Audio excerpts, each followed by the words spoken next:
Halo, selamat datang kembali di The Rians di Koi 89. Seperti biasa kita akan ngebahas seputaran dunia ikan koi, kolamnya, dan juga hal-hal lainnya. Nah, yang gue mau ngobrolin hari ini sebenarnya sih bukan ilmu ya, cuman berbagi pengalaman aja nih. Jadi yang lo tonton hari ini adalah pengalaman gue soal aerator. Sesuai judul sama konten hari ini, penting gak sih dan seberapa penting aerator dibutuhkan dengan kolam koi atau untuk kolam koi kamu? Nah, kalau menurut gue, pengalaman gue dulu gue ceritain.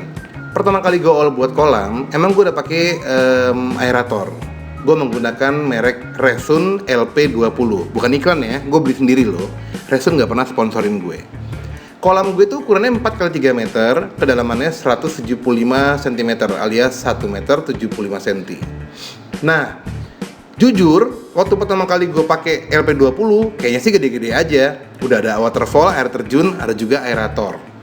Tapi setelah hampir kurang lebih setahun, ikan gue alhamdulillah tumbuh cukup besar. Nggak besar banget ya, gue nggak sok-sok bulky kayak master-master itu loh.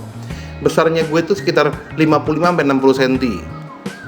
Sudah semakin besar-besar, gue udah mulai perhatiin nih, kok kalau malam ikan gue suka ngumpul di bawah air terjun.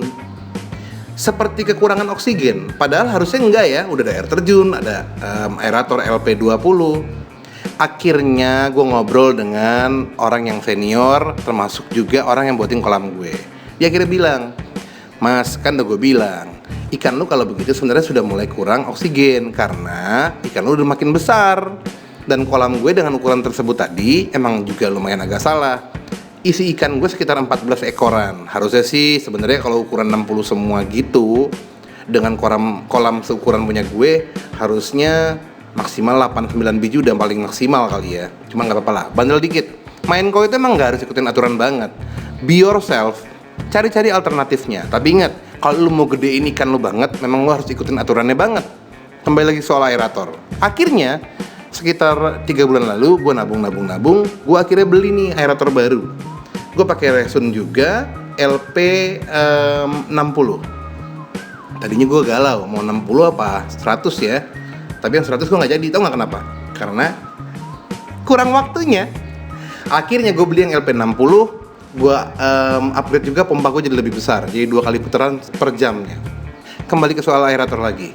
Jadi intinya, setelah gue pasang aerator nih, pengalaman gue, ikan gue awalnya sebulan lebih dikit stres. Gak pernah lagi main di permukaan air, cuma di dalam kolam aja. Gue sempat mikir nih, ini kenapa ya? Apa ada yang salah? Gak mungkin dong harusnya. Karena selama gue pasang aerator baru yang lebih besar, harusnya kadar oksigen dalam air lebih besar dong. Ketika oksigen dalam air lebih besar, harusnya ikan koi gue lebih happy dong, lebih gembira. Oh, tapi gue baru mikir, koi kan apa-apa yang baru jadi stres. Nah, karena aerator baru, kenceng, lalu arus air jadi lebih kencang juga di kolam gue, dia stres. Akhirnya dia jarang ke permukaan. Sekarang sih udah permukaan lagi nih, udah normal. Jadi emang beneran stres.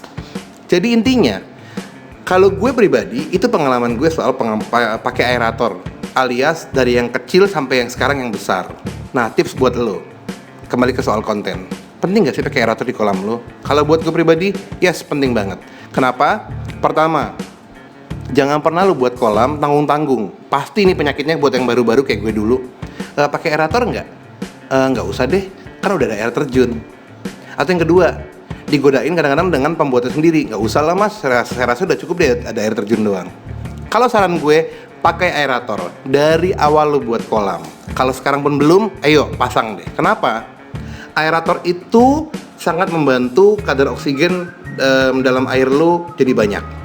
Semakin banyak aerator di kolam lu, ikan lu makin seger, makin sehat, dan juga kotoran jadi makin bersih. Kenapa? Karena alga dan juga lain-lain jadi kena arus dan masuk ke bottom drain lu lebih cepat. Termasuk skimmer juga. Jadi aerator sangat penting.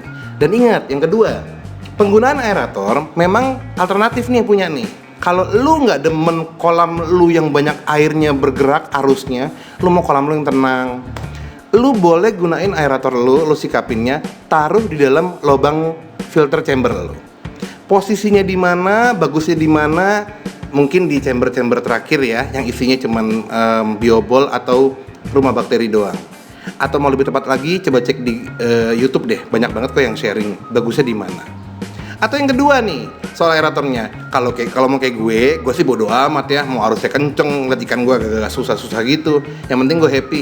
Kalau gue naruh aerator gue di dalam kolam gue, tepatnya di bawah waterfall atau di bawah air terjun gue. Jadi nggak terlalu kelihatan juga sih ada aerator, walaupun kelihatan. Tapi intinya mengumpat aeratornya, cakep kelihatannya. Lalu yang ketiga, kalau beli aerator dari awal jangan tanggung-tanggung. Jangan kayak gue, beli LP 20 dulu, akhirnya lu ikan gede-gede, ya gue butuh yang gede nih. Kalau bisa lu ada rezeki banyak, langsung beli yang LP 100 Resun. Kalau enggak, LP 80 udah oke. Kalau masih bokeh juga kayak gue, LP 60 udah sangat oke lah. Gue sih kalau ada setahun lagi rezeki, gue mau ganti yang LP 100 sekalian, amin. Jadi gitu aja, aerator penting apa enggak? Buat gue penting banget. Dan gue saranin ke lu dari awal buat kolam, pasang aerator. Lu jangan lupa sesuaiin isi kantong lu budgetnya. Walaupun aerator yang merek itu deh, sekarang gue gak mau promosiin nih. Yang itu deh, beberapa aerator LP-nya atau kekuatannya sama, tapi beda merek, beda memang kekuatannya. Jadi merek dan harga kayaknya gak pernah bohong ya. Oke, itu aja dari gue hari ini, semoga bermanfaat. Pasang aerator di rumah lo dari sekarang, sesuaiin kantong lo, tapi perlu banget tuh aerator. Ntar lo liat deh, hasilnya beda banget. Ikan lo lebih cepet gede, lebih sehat, lebih jarang sakit. Seru banget ya pakai aerator. Dan yang pasti kalau lo mau gue lebih banyak lagi buat video-video bermanfaat soal ikan koi, tanaman hias seperti monstera, soal motoran, soal liburan, soal kulineran, silakan di subscribe. Kalau like gue nggak perlu deh, di subscribe aja.